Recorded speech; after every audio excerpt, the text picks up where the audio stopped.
Hi, I'm Liora, and I'm a teen critic with Broadway World. And today, I'm here at the Winter Garden Theater to catch up with JJ Niemann, who is currently in Back to the Future. I'm super excited. Let's go!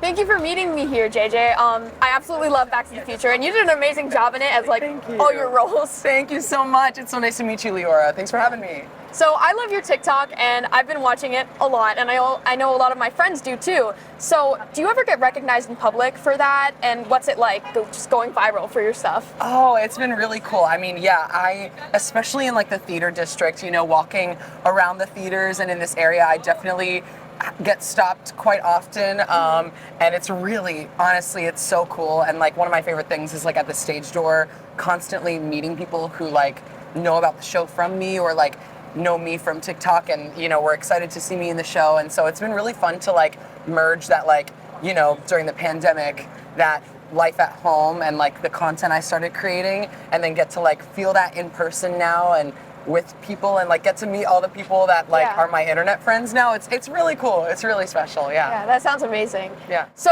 you cover multiple tracks in Back to the Future. So what's that like? Do you ever get like stressed about having to go on at the drop of a hat as a different role?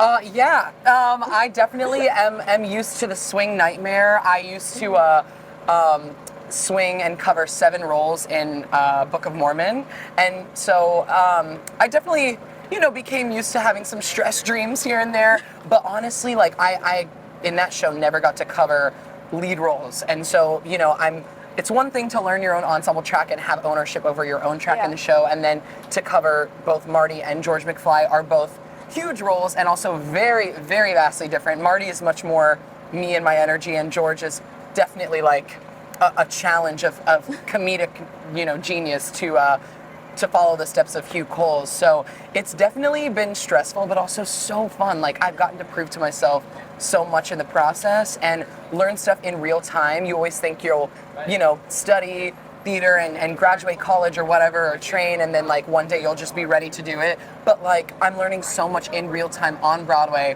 every day and every rehearsal and every show I go on. And it's been an immense blessing, honestly. It's been really cool. That's amazing. What is it like doing 8 shows a week? I know it's really stressful. Oh, yeah. But like, what is it like? Yeah, okay, so, I mean, again, I was a swing in Book of Mormon, so I've had experience in shows, like long-running shows and Broadway shows, of not being on every day and not doing every show. So now to be in a position where I'm doing my own role every day, 8 times a week, and then also might have to jump into the lead role at any given time, any day, it's a little stressful, you know. It's important to constantly, you know, just kind of live your life responsibly and try to rest as much as you can. And it's made me learn how to make kind of sacrifices with my social life a little bit. And I'm just like, listen, if I need to rest, like, listen to your body, treat your body well, always hydrate, like, you know, be fueling it with good things. And yeah, I mean, it's been a challenge, but also doing 8 shows a week of this show is the most fun I've ever had in a repetitive process, because the building, the cast, the show is just so fun. And it truly, like, I've never had this kind of fun in a show before. So it's a joy and an honor to show up to work every day, honestly. And if you could be in any show on Broadway currently, besides Back to the Future, what would you be in? Okay, so I don't know if I have the best answer for this. A show on Broadway currently, I've just always wanted to be in Hamilton and dance that show so badly. I love the choreography of that show. And so that is obviously like, it's just one of my favorite shows. But my real answer is that I'm manifesting. So anyone out there, I'm manifesting that Ferris Bueller's Day Off gets created into a musical. God, please. And I really want to play Ferris. And I get told, like, weekly that I look like Matthew Broderick when he was in that movie.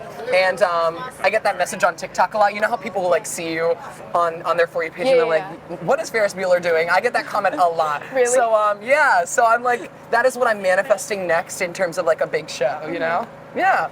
What is your worst or funniest or just like best in general on-stage mishap?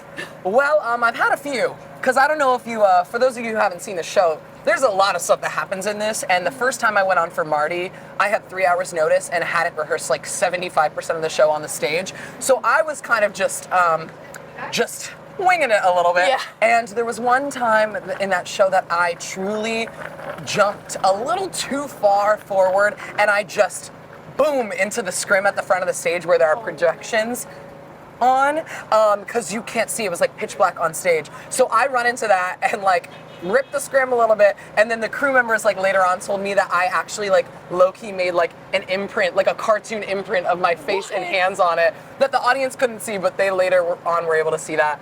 So that's one. The other one is that one time I fell off the skateboard on stage and it actually went into the audience. So that was a journey, and I did post that full story on my TikTok, so it's out there. It's out there. What is your advice to aspiring Broadway actors? Oh, wow. Okay. Advice to aspiring Broadway actors. There's a lot of stuff I can say. I think the biggest thing is that like the learning truly never stops. And I say that as someone who like at one point or another thought I had figured everything out, thought that I, trained in college and I studied and did the thing, and I was like, okay, like I'm good. I know what I'm doing now.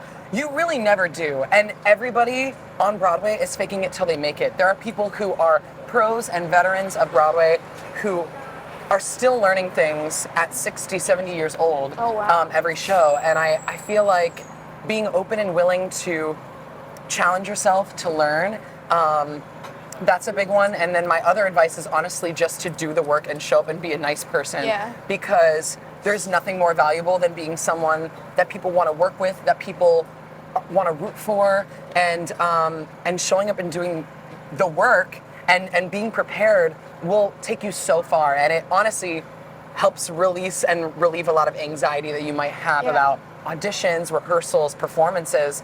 The more work that you do outside of it and like really go for it, the less anxious you'll feel, Yeah. Yeah. All right, so thank you so much for meeting here and talking to me. It was amazing. I know you've got to get back to the show to get ready. But before we go, do you want to tell them what your socials are so they can follow you? Oh yeah, for sure. Well, thank you so much for having me, Liora. And my name is JJ Niemann. The socials will be there, and it's just at JJ Niemann on TikTok and Instagram and all that good stuff. And why don't you come with me to the stage door? You want to walk me there? Sure. Okay, let's go.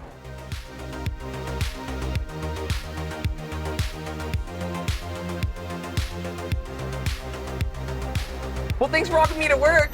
Bye. Bye. Take care. Nice to meet you. You too.